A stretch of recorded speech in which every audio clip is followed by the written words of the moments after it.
In the heart of the Judean Desert, rising 1,300 feet above the Dead Sea, stands a fortress that defied the greatest empire on earth. This is Masada. In 70 AD, the Roman Empire crushed the Jewish rebellion and destroyed the Second Temple in Jerusalem. A group of Jewish rebels, known as the Sicarii, whose numbers ancient sources put at around 960, fled into the desert. They sought refuge on the towering plateau of Masada, originally built as a heavily fortified palace by King Herod the Great. For nearly 3 years, these men, women, and children lived in defiance of Rome. But Rome never allowed defiance to go unpunished. In 72 AD, the Roman 10th Legion, commanded by Lucius Flavius Silva Nonius Bacchus, marched on Masada. Silva brought 8,000 elite legionnaires, backed by a large force of prisoners of war and laborers, to lay siege to the impenetrable rock. When they arrived, the Romans quickly realized the sheer impossibility of a direct assault. Masada's cliffs were near vertical, and its walls were completely unreachable by standard siege towers. Silva was a master of Roman engineering, and he ordered the construction of a massive circumvallation wall around the entire plateau. This wall stretched for miles, ensuring that no rebel could escape and no supplies could enter. With the rebels trapped, the Romans set up 8 heavily fortified camps at the base of the mountain. But starving the rebels out would take years, as Masada was equipped with massive cisterns and storehouses filled with food. Silva decided he could not wait. If he couldn't march his army up the mountain, he would build his own mountain. The Romans began constructing a colossal siege ramp out of earth and stone on the western face of the plateau. A large workforce, which may have included Jewish prisoners of war, was tasked with moving thousands of tons of dirt under the scorching desert sun. The rebels on the walls watched in horror, unable to fire upon their laboring foes building the ramp. Month after month, the artificial mountain grew higher and higher, inching closer to the fortress walls. When the ramp finally reached the summit, the Romans constructed a massive 90-foot siege tower wrapped in iron. They slowly rolled the tower up the ramp, placing a devastating battering ram right against Masada's outer stone wall. With earth-shattering blows, the ram smashed through the stone defenses. But the Sicarii had anticipated this. Inside the breach, they had rapidly constructed a secondary wall made of earth and timber. When the Roman ram struck the wooden wall, the earth absorbed the blow, making it impervious to the battering ram. Frustrated, Silva ordered his men to throw burning torches at the timber structure. A sudden gust of wind blew the flames back toward the Romans, threatening to destroy their siege tower.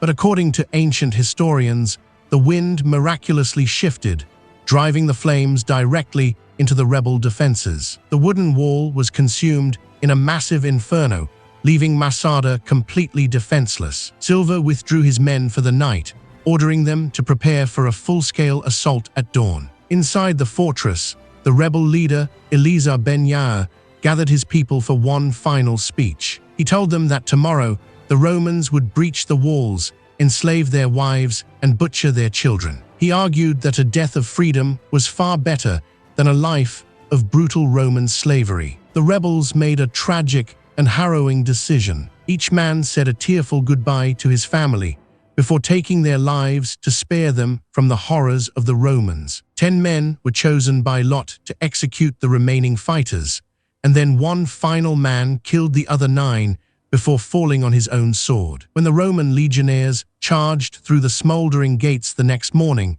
they prepared for a vicious battle. Instead, they were met with an eerie, deafening silence. According to the ancient historian Josephus, they found the bodies of 960 men, women, and children, along with untouched food stores, a harrowing testament to their chosen fate. While modern archaeological findings suggest a significantly lower number of actual remains, leading some historians to believe that perhaps not all perished in this manner, the legend of Masada's defenders remains one of history's most chilling and awe-inspiring testaments to human willpower in the face of an unstoppable empire. In the heart of the Judean Desert, rising 1,300 feet above the Dead Sea, stands a fortress that defied the greatest empire on earth. This is Masada. In 70 AD, the the Roman Empire crushed the Jewish rebellion and destroyed the Second Temple in Jerusalem. A group of Jewish rebels, known as the Sicarii,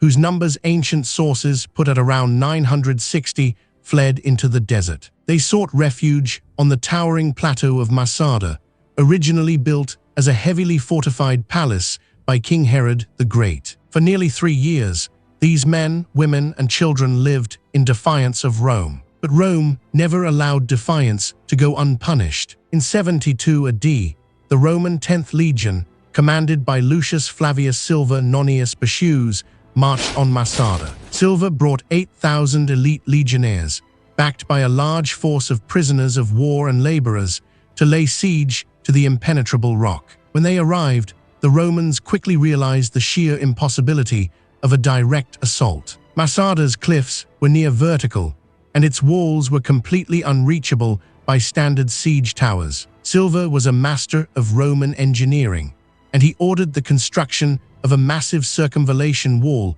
around the entire plateau. This wall stretched for miles, ensuring that no rebel could escape and no supplies could enter. With the rebels trapped, the Romans set up 8 heavily fortified camps at the base of the mountain. But starving the rebels out would take years, as Masada was equipped with massive cisterns and storehouses filled with food. Silva decided he could not wait. If he couldn't march his army up the mountain, he would build his own mountain. The Romans began constructing a colossal siege ramp out of earth and stone on the western face of the plateau. A large workforce, which may have included Jewish prisoners of war, was tasked with moving thousands of tons of dirt under the scorching desert sun. The rebels on the walls watched in horror, unable to fire upon their laboring foes building the ramp. Month after month, the artificial mountain grew higher and higher, inching closer to the fortress walls. When the ramp finally reached the summit, the Romans constructed a massive 90-foot siege tower wrapped in iron. They slowly rolled the tower up the ramp, placing a devastating battering ram right against Masada's outer stone wall. With earth-shattering blows, the ram smashed through the stone defenses. But the Sicarii had anticipated this. Inside the breach, they had rapidly constructed a secondary wall made of earth and timber. When the Roman ram struck the wooden wall, the earth absorbed the blow, making it impervious to the battering ram. Frustrated, Silva ordered his men to throw burning torches at the timber structure. A sudden gust of wind blew the flames back toward the Romans, threatening to destroy their siege tower. But according to ancient historians, the wind miraculously shifted, driving the flames directly into the rebel defenses. The wooden wall was consumed in a massive inferno, leaving Masada completely defenseless. Silva withdrew his men for the night, ordering them to prepare for a full-scale assault at dawn. Inside the fortress,